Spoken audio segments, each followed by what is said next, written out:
Y bien, amigos, estamos para Espacio de Eventos, estamos con Marcelo Alves, que es médico infectólogo, y vamos a hablar sobre la enfermedad del ébola. Marcelo, buenas tardes. Y bueno, lo que queríamos saber es por qué nos causa alerta esta enfermedad, que su primer brote se dio en 1976 y bueno, y ahora está generando esta alerta mundial. Sí, en realidad, más allá de que el primer caso fue en el 76, casi todos los años en esa zona hay brotes de ébola. Hasta el 2014 habían estado circunscritos en determinadas poblaciones muy pequeñas y que no tenían contacto con otras poblaciones como para que se diseminara. Esta es la primera vez en la historia que se ve un brote multifocal, o sea que no es un solo foco, sino que hay varios, está Sierra Leona, Liberia, y otros países en la región, ¿tá? Además, dejó de ser una enfermedad selvática, en donde eran pequeñas aldeas en el medio de la selva, sino que ahora es una enfermedad urbana, tomó una gran cantidad de población urbana, por lo cual es mucho más difícil de controlar, y además por el poco control que tienen esos países en cuanto a la migración, los pases transfronterizos son sumamente fáciles, la diseminación se ha hecho de que haya salido de África. Entonces, por todo eso, estamos ante una situación epidemiológica totalmente diferente a los brotes habituales, que son circunscriptos, autolimitados y no se dispersan. Hoy son multifocales, urbanos y fácilmente dispersables por esa zona en donde hay una población transfronteriza que va y viene sin ningún control. ¿Cuál es la diferencia entonces que tenemos en un brote en esa región y en un brote que se pueda dar aquí en Sudamérica o en Uruguay mismo? Sí, yo creo que brotes, esperemos, ¿no? Creo que no, son más difíciles de que se produzcan en otros países. Ya vemos que los casos que hubieron tanto en España como en Estados Unidos fueron casos puntuales, no fueron grandes brotes. Y yo creo que porque hay otra infraestructura, hay otro control que se tienen sobre los pacientes que puedan tener ébola, dado que al ser una enfermedad muy contagiosa, se tienen que tomar determinados controles que los países desarrollados o en vías de desarrollo, que no son los de África, lo pueden aplicar. En Uruguay, el ejemplo típico es en Uruguay.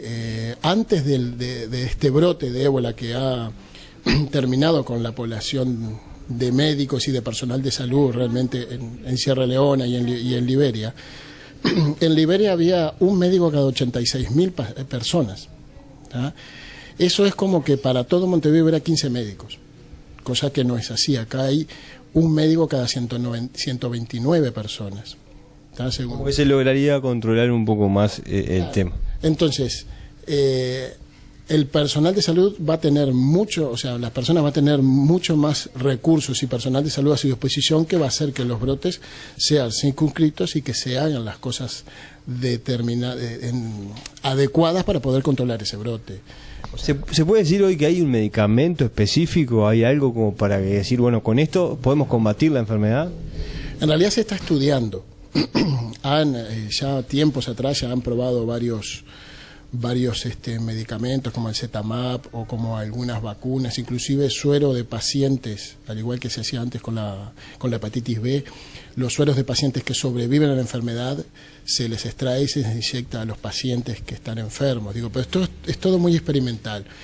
Hoy en día la sobrevida del paciente está dada por el soporte que se le pueda dar. Y de ahí la diferencia que hay en África y en países como Estados Unidos o el propio Uruguay. Es muy difícil pensar que una persona en África tenga un acceso a un CTI o un nivel terciario de alta complejidad como podemos tener nosotros hoy en día. La tasa de mortalidad que tienen en África oscila entre el 50 y el 60%. No podemos hablar de porcentaje porque son muy poca población, pero en Estados Unidos de 4 se murió 1. Entonces, más allá de todos los medicamentos específicos para el virus,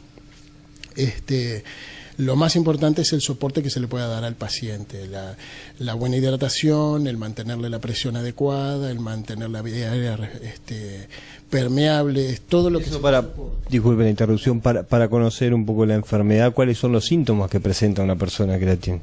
Hoy en día se conoce más, inclusive hasta tal extremo es diferente la enfermedad que se le cambió el nombre. Antes era fiebre hemorrágica por ébola, el brote es enfermedad por ébola. ¿Por qué es esto? Porque en general las fiebres hemorrágicas, que no solamente está el ébola, sino otro tipo de virus que pueden dar esa enfermedad, era un paciente que tenía un síndrome pseudogripal y luego empezaban con grandes hemorragias y se moría.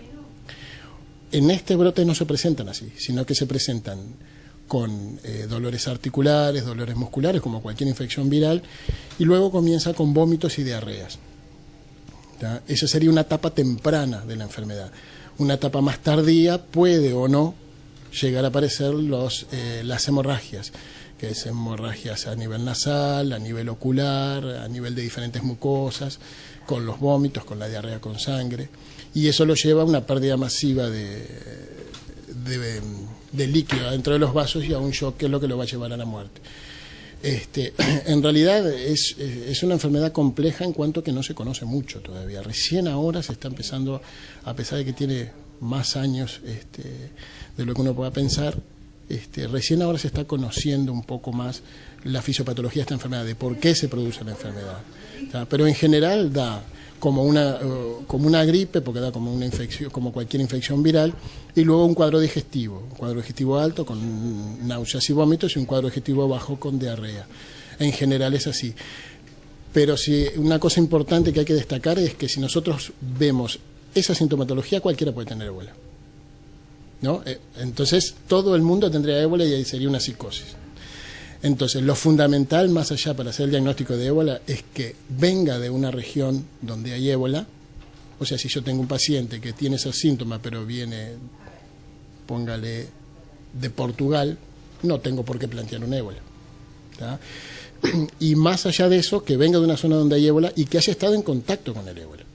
Porque si yo vengo de una zona de que hay ébola, pero no estuve en contacto con el ébola, no me pude nunca haber agarrado un ébola. No viene volando y contraigo la enfermedad. ¿Ya? Entonces, para evitar justamente la psicosis hay que pensar muy bien en eso, que no todo paciente que venga del exterior y no todo paciente que venga de África puede ser un ébola. Pasa esto con esta enfermedad y con otras enfermedades que a veces asociamos síntomas y que no es esa puntual, ¿verdad? Sí, la verdad que sí, y inclusive los españoles que tienen mucha experiencia, a pesar del el incidente que tuvieron con la enfermera y otros, ellos tienen mucha experiencia porque hace tiempo que tienen misiones de paz en zonas donde hay ébola. Y ellos siempre ponen lo mismo. Recuerden que todo paciente que planteen un ébola seguramente sea una malaria. Y es mucho más frecuente la malaria que el ébola. Y la malaria, si la dejamos a su libre albedrío, también te mata. Entonces, no encasillarnos con el ébola, sino pensar en el grupo de enfermedades y pensar bien de dónde viene la persona. No toda persona que venga de África va a ser un ébola y punto. No, hay que pensar en otras cosas. Bueno, doctor, gracias por su tiempo y por enriquecernos en este tema. Por favor, a las órdenes.